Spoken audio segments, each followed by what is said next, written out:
Digital सातबारा कायदेशीर मान्यता मिळाल्याची महत्त्वाची बातमी. राज्य सरकारने डिजिटल सातबारा याला अधिकृत कायदेशीर मान्यता दिल्यामुळे शेतकरी, नागरिक आणि प्रशासकीय यंत्रणेला मोठा दिलासा मिळालाय.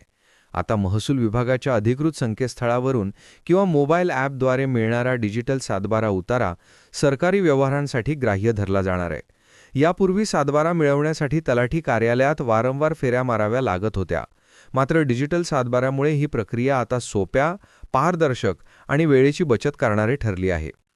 डिजिटल सातबाऱ्याचे फायदे: बँक कर्ज, पीक विमा, अनुदान योजनांसाठी वैध, जमिनीच्या खरेदी विक्री व्यवहारात उपयोगी, बनावट कागदपत्रांना आळा, तलाठी कार्यालयातील गर्दी कमी, कुठेही, कधीही ऑनलाईन उपलब्ध. सरकारच्या निर्णयानुसार QR कोड व डिजिटल स्वाक्षरी असलेला सातबारा उतारा पूर्णपणे वैध मानला जाणार असून तो छापील सातबारासारखाच कायदेशीर मूल्य राखेल. डिजिटल महाराष्ट्राकडे टाकलेले हे पाऊल महसूल प्रशासनातील एक ऐतिहासिक बदल ठरणार असल्याचे तज्ज्ञांचे मत आहे.